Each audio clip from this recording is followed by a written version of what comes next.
Probably కొంచెం open గా మాట్లాడగలిగే అవకాశం ఈ రోజు తమరికి ఇస్తున్నాం. ధన్యవాదాలు అధ్యక్ష.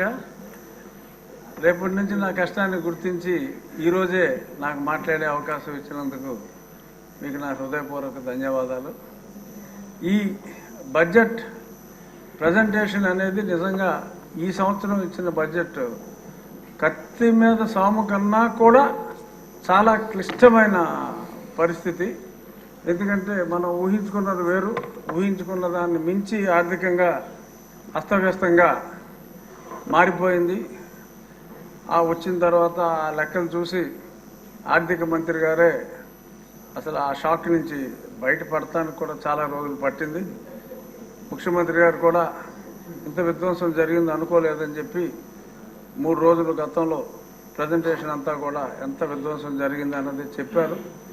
అయినప్పటికీ కూడా మరి ఇప్పుడు ఆ బడ్జెట్ రిలీజ్ చేశారంటే అది ఒక్క చంద్రబాబు నాయుడు గారి వల్లే సాధ్యం. ఎందుకంటే మనం మాట ఇచ్చాం, ఇచ్చిన మాట నిలబెట్టుకోవాలి. కొంచెం సమయం పట్టినా కూడా అన్నిటికీ కేటాయింపులు జరుపుతూ సంక్షేమాన్ని, ఎందుకంటే అభివృద్ధికి సమయం పడుతుంది. నారా లోకేష్ గారు 1,50,000 కోట్ల ప్రాజెక్టు కూడా తీసుకొచ్చారు. టీసీఎస్ నుంచి ఇన్వెస్ట్మెంట్లు, ఇంకా ఇంకొక 50,000 కోట్లు రిలయన్స్ ఇండస్ట్రీ నుంచి పెట్టుబడులు, ఇవన్నీ కార్యరూపం దాల్చి మనకి ఆదాయం రావాలి అంటే టీసీఎస్ తొందరగా రావచ్చు, కానీ ఇంకా మిగిలిన సమయం పడుతుంది.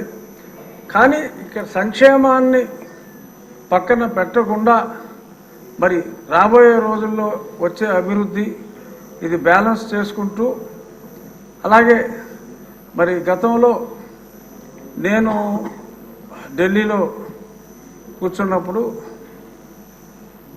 ఎన్నో ఉత్తరాలు ఫైనాన్స్ మినిస్ట్రీకి రాసి నేను కొంచెం నన్ను నా ఊరు వెళ్లకుండా మరి గత పాలకులు కృషి చేసినందువల్ల కనీసం ఇంకో 1,00,000 కోట్ల అప్పు దొరకకుండా నేను చేయగలిగా.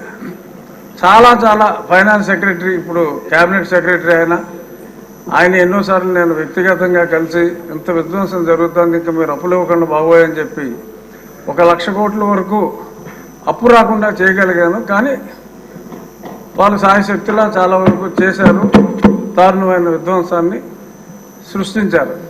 ఇప్పుడు ఎమ్మెల్యేలుగా మా అందరి బాధ్యత ఏమిటంటే ముఖ్యమంత్రి గారు, ఆర్థిక మంత్రి గారు ఎన్ని నిద్రలేని రాత్రులు గడుపుతున్నారు.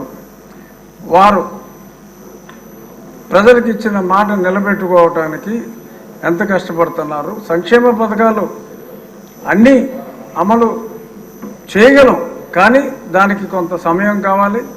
ప్రతిపక్ష పార్టీలు ఇక్కడికి రాకపోయినా వాళ్ళు రోజు ఇంట్లోనే ఒక సెట్టింగ్ వేసుకుని మరి మాట్లాడుతున్నట్టుగా మరి మీడియాలో చూస్తున్నాం.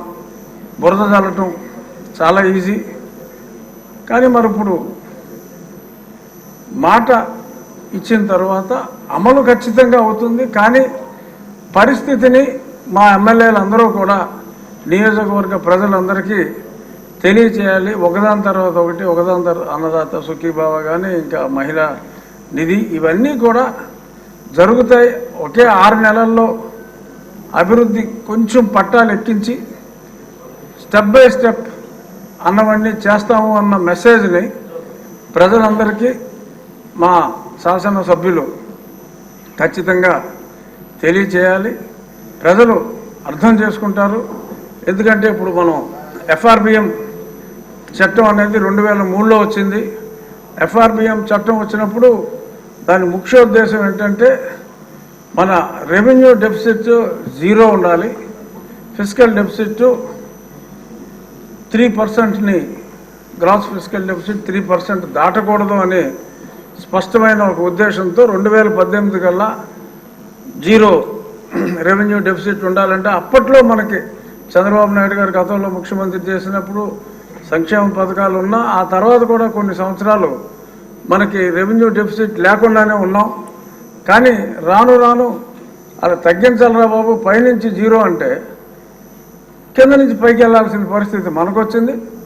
ఉత్తరప్రదేశ్ లాంటి రాష్ట్రం వాళ్ళు ఎక్కడో ఉన్నవాళ్ళు ఇప్పుడే లోకేష్ గారు కూడా చూశారు, సుమారు 70,000 కోట్లు సర్ప్లస్ రెవెన్యూలో ఉత్తరప్రదేశ్, అరౌండ్ 40,000 కోట్లు సర్ప్లస్ బడ్జెట్లో ఒరిస్సా ఉంది.